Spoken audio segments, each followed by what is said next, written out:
Welcome back, and yes, a second news of the day video. Why? Because Calgary got some big news today, and I don't want to delay that till tomorrow, because this is good news for the city of Calgary, for the Calgary Flames, and for their fans. So why not? Construction of a new building will start August of next year, and the plan is to have it done by May of 2024. So it'll be ready to go for the 2024-2025 season, which I'm assuming we're going to have. I know it's 4 years from now, and it might be just a crazy assumption, but I'm assuming the world's still here in 4 years. We'll see.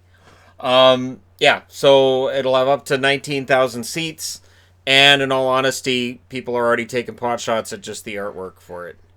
Yeah, because we're just going to look at, oh, it looks terrible from the outside. Yeah, it's an arena. And it doesn't matter what they look like on the outside. It's the inner workings of the arena that matter. Nobody's ever walked up to a hockey arena and gone, well, this looks like crap. We're not even going in. I know we got tickets, but this, what, do you want lasers? Do you want frickin' lasers all over the building? Do you want monkeys? Do you want monkeys all over the set? What are they monkeys and lasers? Do you want to go full Dr. Evil and have sharks? I don't know what people expect to see. They get an artist rendering, you know, look at that building. This is going to be stupid. What are you? Yeah. It's not just YouTube comment sections that I read through and go, are really, what is up with people? Hey, it looks like a shopping mall, looks like a grocery store. Okay, well, it'll probably have like a store in it, so ding ding ding. You win. Anyhow, good news for Calgary and good luck. Because honestly, I want the Flames to stay in Calgary because that is my favorite rivalry with the Vancouver Canucks. And even though Seattle's coming in, I don't have any belief that they will ever be a rival on the same level as Calgary. Prove me wrong, Seattle. Vancouver has announced today that they will start awarding the Daniel and Henrik Sedin Award to the Canucks player who best exemplifies community leadership. Now, it's interesting they do this today because the Hall of Fame just gets announced and they're eligible next year. And it's going to be interesting to see if they go in. Because again, I would state that they should. But again, if you want to say, well, you're a Canuck fan, so your opinion is moot, okie dokie. We'll see how things go a year from now and see what they announce. But personally, I do think they warrant Hall of Fame inclusion. We will see. Because certainly Twitter's all abuzz. Stephen Johns came out in an article yesterday on The Athletic and talked about how he battled depression during his 23 months off. And again, I've talked about this before, but with what's gone on and with the amount of job losses we've seen and with the health concerns, with everything else that's going on, mental health really needs to be looked at right now as being as serious as anything else. And I'm glad Stephen Johns is coming out and talking about battling depression, suicidal thoughts, all of these things.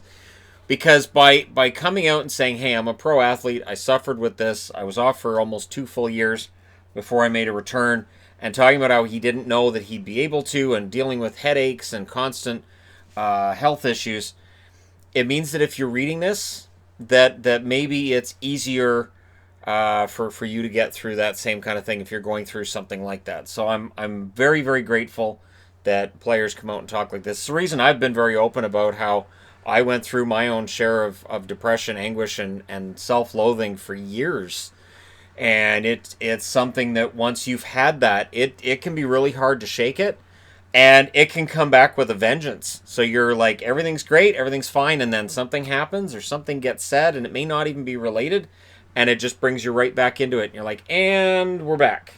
And then it can get really, really difficult to get out of it. So congratulations to Stephen Johns, and I hope that he's part of a Dallas comeback, and maybe Dallas does something this year. Maybe they don't, but either way, I'm proud of him and proud of the team overall.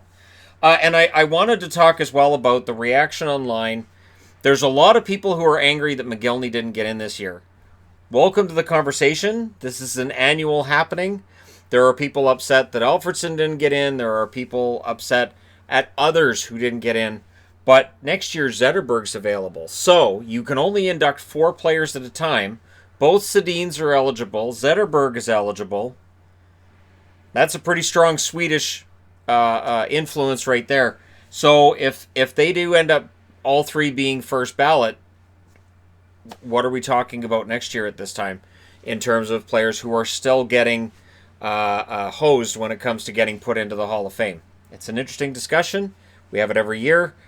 I expect to see it again next year, whether it's the Sedins not getting in, Zetterberg not getting in, McGillney gets looked over again next year, Fleury gets looked over again next year. It's this yearly thing that happens. And then the last bit of news is attached to the news I talked about this morning, where Vancouver is having a little bit of a hiccup. Now, the concern apparently is on the local health side. So it's local health officials, which would include Bonnie Henry, who's kind of a folk hero here in BC. What happens with a positive test result? So, of course, the NHL may say, oh, well, our answer, if they're in the bubble and they have a positive test result, is this. And Bonnie Henry may be going, no, we don't like that answer.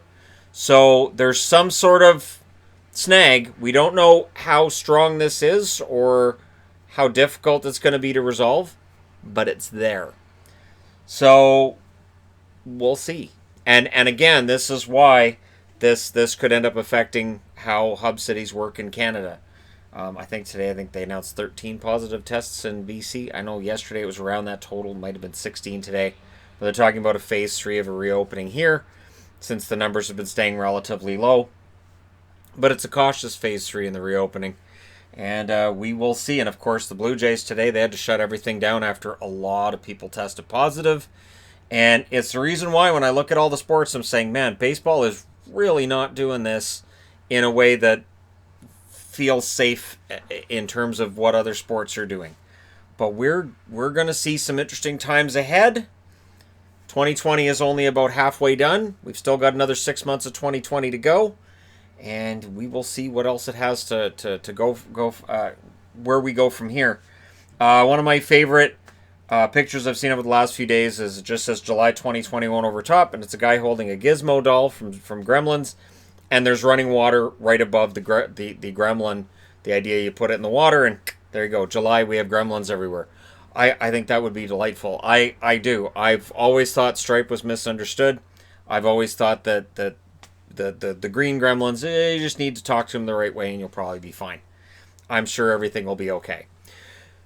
Thank you guys so much for watching, for all your support. Let me know your thoughts in the comment section below as always. And hey, it's another day of the week. We're 2 days away from the draft lottery, and we are about 2 weeks away from seeing training camp and seeing how that goes and which players are going to be there and which ones aren't. I do expect there will be players who back out. The PGA had a few back out of their tournament. So again, there are definitely going to be instances where people say, well, I can't do this.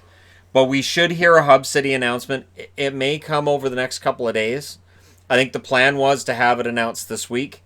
Vancouver, the snag there, may very well have pushed that back a little bit, but I would expect there to be an announcement really, really soon, because the NHL needs to have a plan going forward between themselves and the NHLPA so that publicly they can say we are good to go. At least make the effort. Let me know your thoughts as always. I will talk to you again soon.